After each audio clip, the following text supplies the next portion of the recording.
Hello everybody, welcome back to Bushwhacking with Craigers. I've got a special treat for everybody today. I'm venturing out to a provincial park known as Daisy Lake Uplands Provincial Park.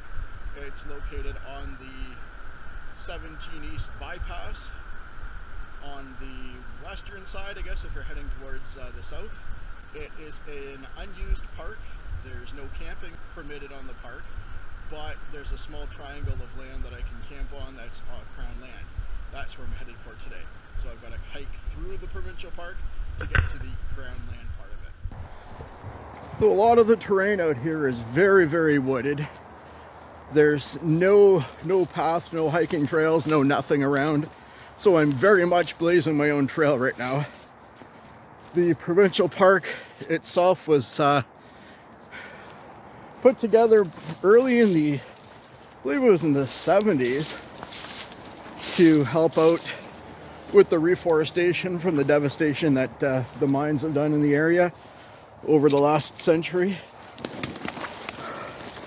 I'll put up more of a link on the description, in the description box about that, so you have an idea of what the provincial park is, why it's here, and why it was created. Give you an idea of what I was hiking through. I know, great, eh? It looks like bush. Hey look, there's a tree. Hey look, there's another tree. Where's the path? I don't know, it's that way.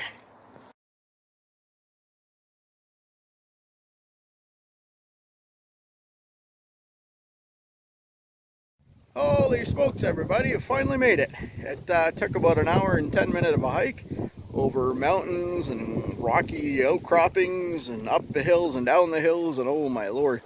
But I'm finally here. I've got a nice little camping spot. I will set up and show you the shelter build in a few minutes. I picked up a used tent, no poles, so I'm eager to check that out and see what happens. So we'll see. But this is the area that I'm in. So here it is, everybody. Here is the famous Daisy Lake.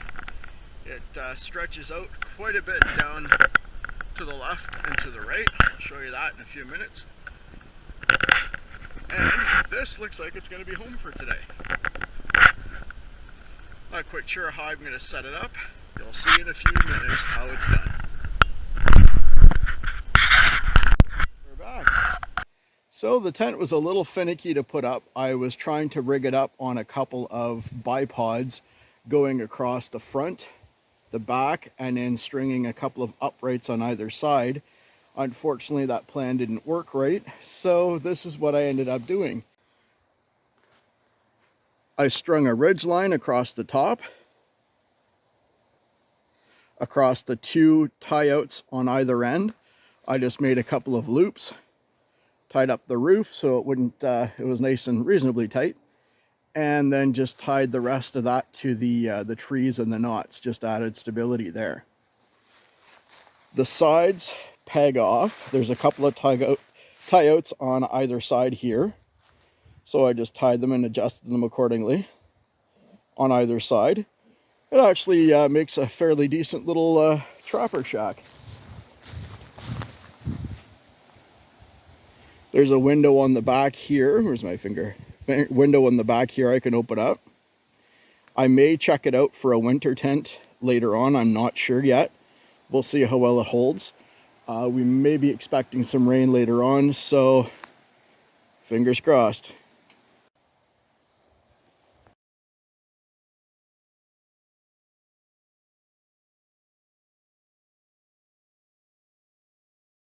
Got our juke twine nest going on.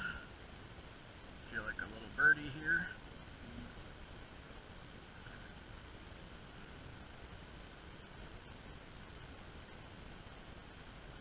Just want to pick off the fibers of it, ever so small, so that you can get them to light.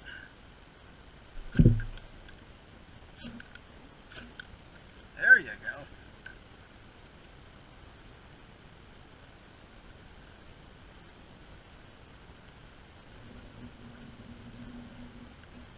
Get some nice twigs and sticks over here. Some of you, I'm sure, have seen this before. We have our paracord with the fire cord in the inside. Jute twine, it's just my hand warmer. My pocket bellows, it's an extendable straw. It's actually a back scratcher from the dollar store. My survival knife, it's actually my first ever Swiss Army knife. My magnesium rod with the ferrocium striker. Lighter with duct tape on it. That would have been my next step. Again, my 2 ferro rods, one in a case, one out. Fat wood. And a couple of commercially made fire starters. Well, it took a bit of finagling and a bit of persuasion, but finally got her going. Jute twine and fat wood, and apparently that just didn't cut it this time. I had to break out the fire sticks, the commercially made ones. That's okay, it doesn't matter how the fire gets started, as long as it does, and you can cook on it.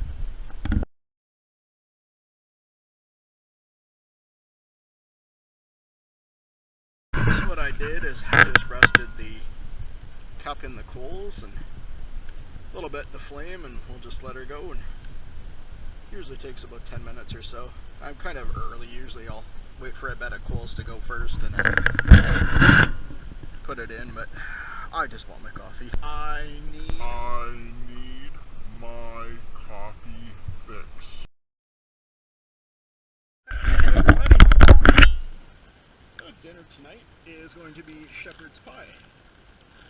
I'm not sure if I've showed you this before, but it's a really easy recipe, and again I'll post that in the description too. Instant mashed potato mix, dehydrated ground beef, cook it up the regular way, however way you want to spice it. Make sure it's extra lean if possible, because you don't want the fat to sit in there and make your meat go rancid. And diced vegetables, just a cheapy old Walmart $2 bag. I like to mix my meat and my veggie together. Add about a cup of water in there to bring to the boil. Put the water in, let everything rehydrate. It takes about 10-15 minutes, and then layer it like you would regular mashed potatoes. I was having trouble with the fire. I couldn't get it going, so I did it this way. Now the trick into rehydrating, you want to put about enough water in that it just about covers. I'm sure other people have different recipes about this, but this is one of my favorite on the trail.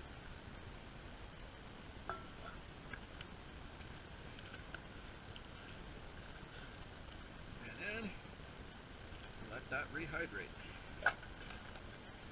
The rest of the water, do not throw it out. Never ever throw it out. Water is precious out here. I'm going to add a little bit more for my mashed potatoes. Bring that to the boil after. I usually go about a cup a time. Forgive the sniffles, tis the allergy season out today. My cup has the graduations in here. Little pot, if you can see it.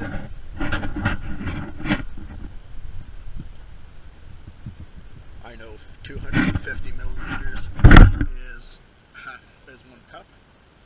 So I started about halfway, and I'm just going to rest that here for now on top of my stove and enjoy my coffee. Alrighty everybody, moment of truth. We have our boiling water going in our mashed potatoes.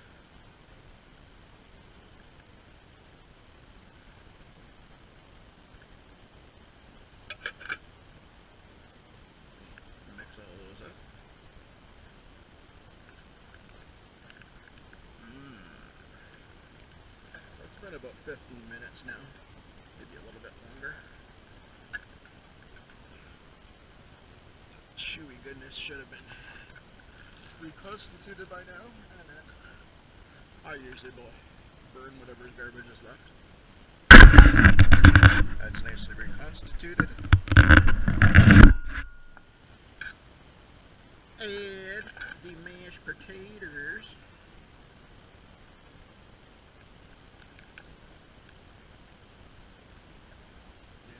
found there's always a little bit of dry taters left in the bottom, so you gotta keep adding water to them.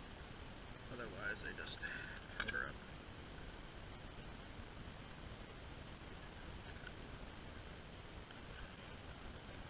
And voila!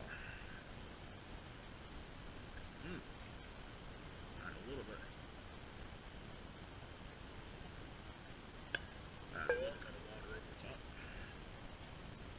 Give it a mix. Oh, there you go. You guys have to check it out.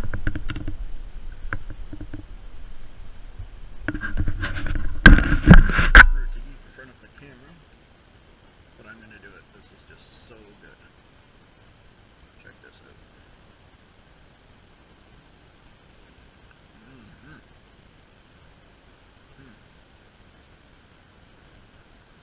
Alright, catch y'all in a few. Yummy. The other thing I wanted to show you guys is, some of you will remember the Miniwell gravity filter, water filter, 3-liter bag I had out the last time. I didn't really like the filter that was in there, so I swapped it out. It's the same kind of tubing, but this one here is a MSR Autoflow.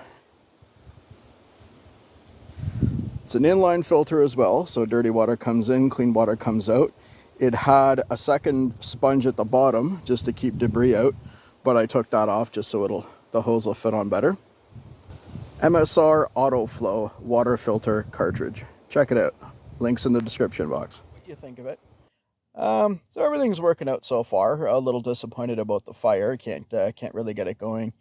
I think it's either the wood's too wet or there's not enough dry stuff or not enough little, I don't know. But in any event, I'm going to crash it in for the night. The tent seems to be holding up. It doesn't look like there's any rain in the forecast for tonight, although it does kind of look a little cloudy outside.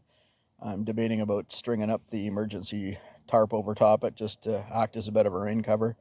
The tent didn't come with a fly or anything, so I'm kind of playing it by ear right now.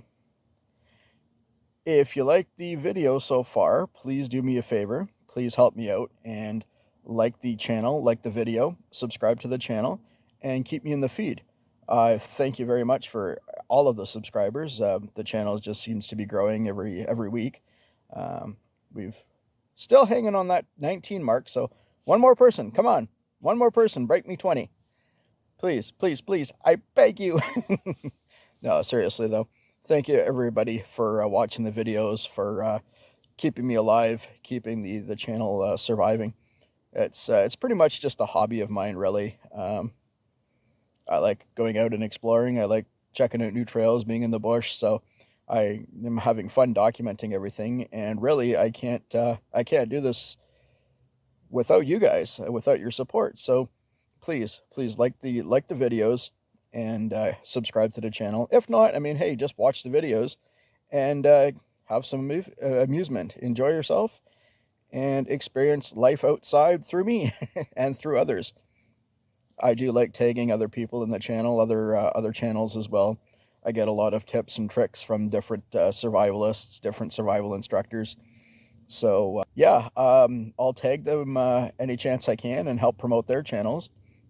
And I would appreciate the same support if you can, please. So with that, I will call it a night and we'll see you in the morning. Good night. Happy camping. Good morning. I'm alive.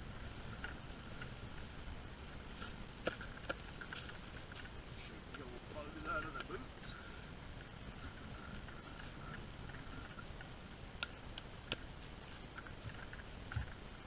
Well, I can't say that was a warm night, because it was a pretty cold one, and it rained a little bit.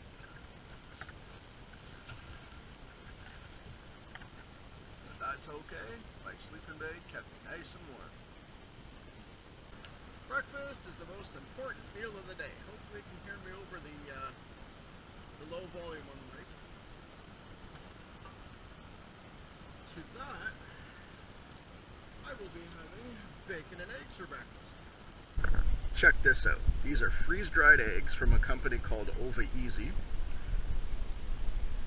Some pre-cooked bacon and hot rods. This will be breakfast this morning.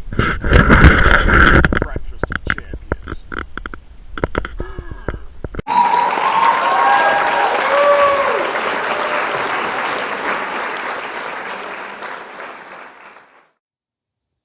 And there you have it, another solo overnighter in the woods.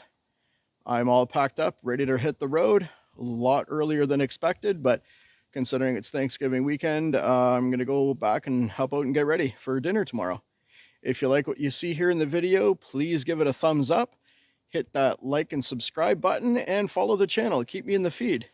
I'd love to keep making these videos for everybody, and it's just a fun little hobby. Have fun. I'll put all the description to the links of the equipment that I use that I mentioned in the description box. If you want to check them out, by all means. Not a lot of expensive stuff, but just goes to show you don't have to be rich to have a good time out in the bush. Have fun and happy camping.